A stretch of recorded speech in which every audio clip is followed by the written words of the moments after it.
Chapitre 5 Les généreux. Le temps arriva où l'on célébrait une grande fête qui revenait tous les 5 ans.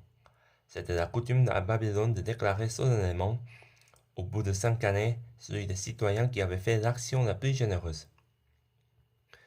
Les rangs et les mages étaient les juges. Les premiers satrapes, chargés du soin de la ville, exposaient les plus belles actions qui s'étaient passées sous son gouvernement. On allait aux voix. Le roi prononçait le jugement. On venait à cette solennité des extrémités de la terre. Le vainqueur recevait des mains du monarque une coupe d'or garnie de pierreries, et le roi lui disait ces paroles: recevez ce prix de la générosité, et puisse le Dieu me donner beaucoup de sujets qui vous ressemblent. Ce jour mémorable venu, le roi apparut sur son trône, environné des rangs, des mages et des députés de toutes les nations qui venaient à ses yeux, où la gloire s'acquérait non par la légèreté des chevaux, non par la force du coup, mais par la vertu. Le premier satrape rapporta à haute voix les actions qui pouvaient mériter à leurs auteurs ce prix inestimable. Il ne parla point de la grandeur d'âme avec laquelle Zadig avait rendu à l'envieux toute sa fortune. Ce n'était pas une action qui mérita de disputer le prix. Il présenta d'abord un juge qui, ayant fait perdre un procès considérable à un citoyen par une méprise dont il n'était pas même responsable, lui avait donné tout son bien, qui était la valeur de ce que l'autre avait perdu. Il produisit ensuite un jeune homme qui, étant éperdument épris d'une ville qu'il allait épouser, l'avait cédé à un ami près d'expirer d'amour pour elle et qui avait encore payé la dot en cédant la fille. Ensuite, il fit paraître un soldat qui, dans la guerre d'Hyrcanie, avait donné encore un plus grand exemple de générosité. Des soldats ennemis lui enlevaient sa maîtresse et il la défendait contre eux. On vint lui dire que d'autres Hyrcaniens enlevaient sa mère à quelques pas de là. Il quitta en pleurant sa maîtresse et courut délivrer sa mère. Il retourna ensuite vers celle qu'il aimait et la trouva expirante. Il voulut se tuer, sa mère lui remontra qu'elle n'avait que lui pour tout secours, et il eut le courage de souffrir la vie. Le juge penchait pour ce soldat. Le roi prit la parole et dit: son action et celle des autres sont belles, mais elle ne m'étonne point. Hier, Zadig en a fait une qui m'a étonné. J'avais disgracié depuis quelques jours mon ministre et mon favori Coreb. Je me plaignais de lui avec violence et tous mes courtisans m'assuraient que j'étais trop doux. C'était à qui me dirait le plus de mal de Coreb. Je me demandais à Zadig ce qu'il en pensait et il osa en dire du bien. J'avoue que j'ai vu dans nos histoires des exemples qu'on a payé de son bien une erreur. On a cédé sa maîtresse, on a préféré une mère à l'objet de son amour. Mais je n'ai jamais lu qu'un courtisan ait parlé avantageusement d'un ministre disgracié contre qui son souverain était en colère. Je donne 20 000 pièces d'or à chacun de ceux dont on vient de réciter les actions généreuses, mais je donne la coupe à Zadig. Sire, lui dit-il, c'est votre majesté seule qui mérite la coupe. C'est elle qui a fait l'action la plus inouïe, puisque, étant roi, vous ne vous êtes point fâché contre votre esclave, lorsqu'il contredisait votre passion.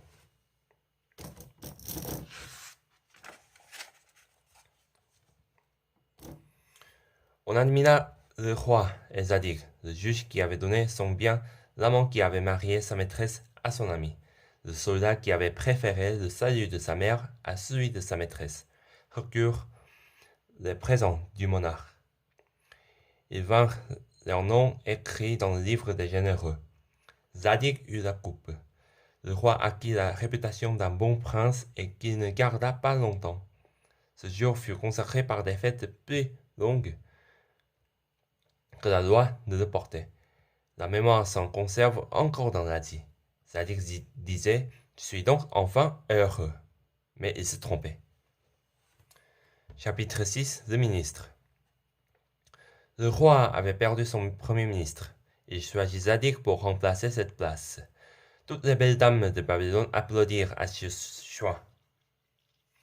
Car depuis la fondation de l'Empire, il n'y avait jamais eu de ministre si jeune. Tous les courtisans furent fâchés. L'envieux en eut un crachement de sang et le nez lui enfla prodigieusement. Zadig, ayant remercié le roi et la reine, alla remercier aussi le perroquet. Bel oiseau, lui dit-il, c'est vous qui m'avez sauvé la vie et qui m'avez fait premier ministre. La chienne et le cheval de leur majesté m'avaient fait beaucoup de mal, mais vous m'avez fait plus de bien. Voilà donc de quoi dépendent les destins des hommes. Mais ajouta-t-il, un bonheur si étrange sera peut-être bientôt évanoui. Le perroquet répondit, oui. Ce mot frappa Zadig. Cependant, comme il était bon physicien et qu'il ne croyait pas que les perroquets fussent prophètes, il se rassura bientôt et se mit à exercer son ministère de son mieux. Il fit sentir à tout le monde le pouvoir sacré des lois et ne fit sentir à personne le poids de sa dignité. Il ne gêna point les voix du divan, et chaque vizir pouvait avoir un avis sans lui déplaire. Quand il jugeait une affaire, ce n'était pas lui qui jugeait, c'était la loi. Mais quand elle était trop sévère, il la tempérait. Et quand on manquait de loi, son équité en faisait qu'on aurait prise pour celle de Zoroastre. C'est de lui que les nations tiennent ce grand principe qu'il faut mieux hasarder de sauver un coupable que de condamner un innocent. Il croyait que les lois étaient faites pour secourir les citoyens autant que pour les intimider. Son principal talent était de démêler la vérité que tous les hommes cherchent à obscurcir. Dès les premiers jours de son administration, il mit ce grand talent en usage. Un fameux négociant de Babylone était mort aux Indes. Il avait fait ses héritiers de ses deux fils par portions égales après avoir marié leur sœur, et il laissait un présent de 30 000 pièces d'or à celui de ses deux fils qui serait jugé l'aimer davantage. L'aîné lui bâtit un tombeau, le second augmenta d'une partie de son héritage la dot de sa sœur. Chacun disait, c'est l'aîné qui aime le mieux son père. Le cadet aime mieux sa sœur, c'est à l'aîné qu'appartiennent les 30 000 pièces. Zadig les fit venir tous deux l'un après l'autre. Il dit à l'aîné, votre père n'est point mort, il est guéri de sa dernière malade. Il revient à Babylone. Dieu soit loué, répondit le jeune homme, mais voilà un tombeau qui m'a coûté bien cher. Zadig dit ensuite la même chose au cadet. Dieu soit loué, répondit-il, je vais rendre à mon père tout ce que j'ai, mais je voudrais qu'il laissât à ma sœur ce que je lui ai donné. Vous ne rendrez rien, dit Zadig, et vous aurez les 30 000 pièces. C'est vous qui aimez le mieux votre père. Une fille fort riche avait fait une promesse de mariage à deux mages, et après avoir reçu quelques mois des instructions de l'un et de l'autre, elle se trouva grosse. Ils voulaient tous deux l'épouser. Je prendrai mon mari, dit-elle, celui des deux qui m'a mis en état de donner un citoyen à l'Empire. C'est moi qui ai fait cette bonne œuvre, dit l'un. C'est moi qui ai eu cet avantage, dit l'autre. Eh bien, répondit-elle, je reconnais pour père de l'enfant, celui des deux qui lui pourra donner la meilleure éducation. Elle accoucha d'un fils, chacun des mages veut l'élever. La cause est portée devant Zadig. Il fait venir les deux mages. Qu'enseigneras-tu à ton pupille, dit-il au premier. Je lui apprendrai, dit le docteur, les 8 parties d'oraison, la dialectique, l'astrologie, la démomanie, ce que c'est la substance et l'accident, l'abstrait et le concret, les monades et l'harmonie préétablie. Moi, dit le second, je tâcherai de le rendre juste et digne d'avoir des amis. C'est-à-dire, prononça, que tu sois son père ou non, tu épouseras sa mère.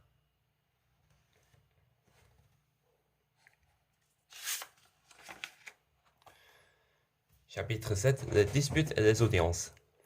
C'est ainsi qu'il montrait tous les jours la subtilité de son génie et la bonté de son âme. On admirait et cependant on aimait.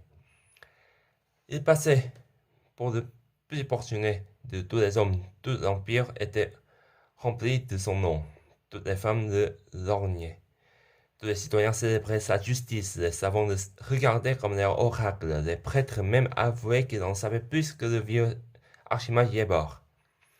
On était bien loin alors de lui faire des procès sur les griffons. On ne croyait que ce qui lui semblait croyable. Il y avait une grande querelle dans Babylone qui durait depuis 1500 années et qui partageait l'empire en deux sectes opiniâtres. L'une prétendait qu'il ne fallait jamais entrer dans le temple de Mitra que du pied gauche. L'autre avait fait ses coutumes en abomination et n'entrait jamais que du pied droit. On attendait le jour de la fête solennelle du feu sacré pour savoir quelle secte serait favorisée par Zadig. L'univers avait les yeux sur ses deux pieds et toute la ville était en agitation et en suspense. Zadig entra dans le temple en sautant à pieds joints et il prouva ensuite par un discours éloquent que le Dieu du ciel et de la terre, qui n'a acception de personne, ne fait pas plus de cas de la jambe gauche que de la jambe droite. L'envieux et sa femme prétendirent que dans son discours il n'y avait pas assez de figures, et il n'avait pas fait assez de danser les montagnes et les collines. Il est sec et sans génie, disait-il. On ne voit chez lui ni la mer s'enfuir, ni les étoiles tomber, ni le soleil se fondre comme de la cire. Il n'a point de bon style oriental. Zadig se contentait d'avoir le style de la raison. Tout le monde fut pour lui, non pas parce qu'il était dans le bon chemin, non pas parce qu'il était raisonnable, non pas parce qu'il était aimable, mais parce qu'il était premier vizir. Il termina aussi heureusement le grand procès entre les mages blancs et les mages noirs. Les blancs soutenaient que c'était une impiété de se tourner, en priant Dieu, vers l'Orient d'hiver. Les noirs assuraient que Dieu avait en horreur les prières des hommes qui se tournaient vers le couchant d'été. Zadig ordonna qu'on se tournât comme on voudrait. Il trouva ainsi le secret d'expédier le matin les affaires particulières et les générales. Le reste du jour, il s'occupait des embellissements de Babylone. Il faisait représenter des tragédies où l'on pleurait et des comédies où l'on riait, ce qui était passé de mode depuis longtemps. Et ce qu'il fit renaître parce qu'il avait du goût. Il ne prétendait pas en savoir plus que les artistes. Il les récompensait par des bienfaits et des distinctions et n'était point jaloux en secret de leur talent. Le soir, il amusait beaucoup le roi et surtout la reine. Le roi disait le grand ministre, la reine disait l'aimable ministre. Tous deux ajoutaient souhaitaient rendre dommage qu'il eût été pendu. Jamais homme en place ne fut obligé de donner tant d'audience aux dames. La plupart venaient lui parler des affaires qu'elles n'avaient point pour en avoir une avec lui. La femme de l'envieux s'y présenta des premières. Elle lui jura par Mitra, par Zenvesta et par le feu sacré qu'elle avait détesté la conduite de son mari. Elle lui confia ensuite que ce mari était un jaloux, un brutal, et lui fit entendre que les dieux le punissaient en lui refusant les précieux effets de ce feu sacré par lequel seul l'homme est semblable aux immortels. Elle finit par laisser tomber sa jarretière. Zadig la ramassa avec sa politesse ordinaire, mais il ne la rattacha point au genou de la dame. Et cette petite faute, si c'en est une, fut la cause des plus horribles infortunes. Zadig n'y pensa pas, et la femme de l'envieux y pensa beaucoup. D'autres dames se présentaient tous les jours. Les annales secrètes de Babylone prétendent qu'il succomba une fois, mais qu'il fut tout étonné de jouir sans volupté et d'embrasser son amante avec distraction.